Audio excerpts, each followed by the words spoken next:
Welcome to a new story made by Oracle 1. The Bells of Frostwick. The perpetual winter had gripped the land of Alsreth for centuries, but nowhere was it more unyielding than in the reclusive town of Frostwick. Nestled in a valley swallowed by towering glaciers and snow-swept pines, Frostwick was a settlement built upon whispers, frost-forged stone, and a precarious harmony with the supernatural. The people there lived by a singular rule. Every hour on the hour, the town's bells must ring, lest the ice spirits awaken and bring ruin. It was not merely tradition but survival. Chapter 1. The Distant Toll. The first chime rang through the biting dawn, echoing over white-dusted cottages with frozen rooftop eaves. The Watcher, an ancient clock tower carved from blue ice and solidified snow reinforced with enchanted iron, stood at the town's heart, and its bell's resonance was the ward against the forgotten terrors slumbering beneath the glacier. Frostwick's elders intoned a legend that guided this sacred ritual.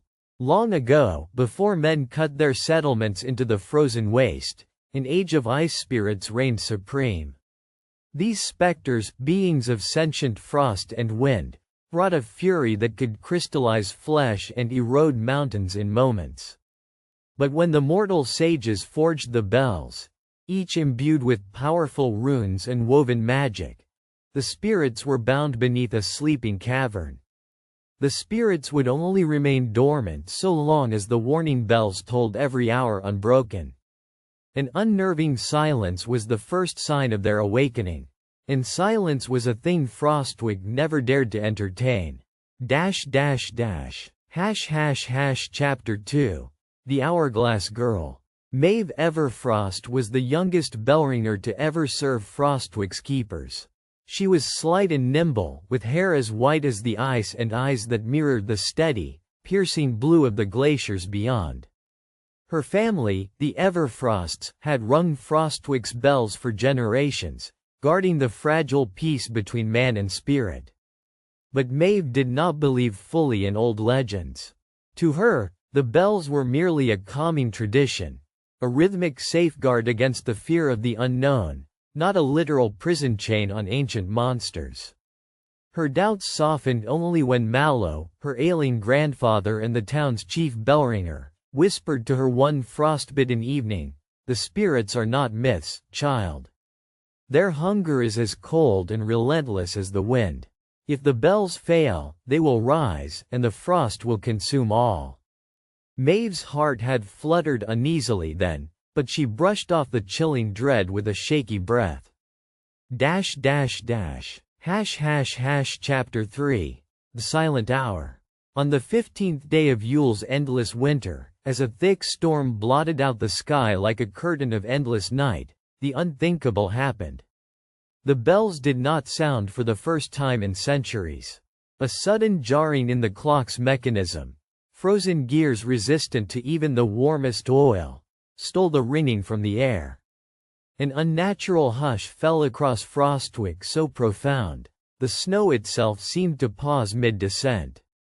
Maeve, vigilant despite the bitter cold clawing at her fingers and toes, noticed immediately. She sprinted to the base of the tower, her breath forming clouds like little freezing spirits fleeing her face. Her grandfather had snowblind eyes now, but managed to whisper, "The silence is a wound bleeding magic. The bells have stopped." Chapter 4. The Awakening. Far below the glacier's icy crust gnawed another presence awake. The spirits, once bound in liminal frost, now pulsing with creeping life, stirred beneath the earth. Tall and shimmering, these figures were an eerie blend of human shape and wintry elemental force. Their translucent skins glistened with frost diamonds, veins glowing faintly with icy blue luminescence. Their eyes were nothing but turquoise ice shards.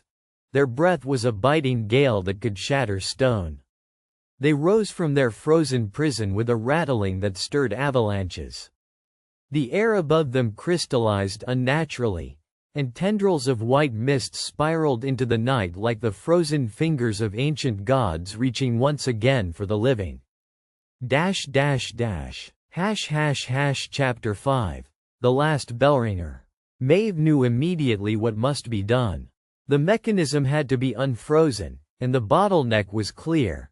The heart of the Watcher, a massive clockwork contraption ancient and arcane, layered with frozen enchantments and tempered steel. With Mallow too weak to ascend the tower, Maeve shouldered the weight of the town's fate. She climbed the icy spiral stairs, every step a fight against frostbite in desperation.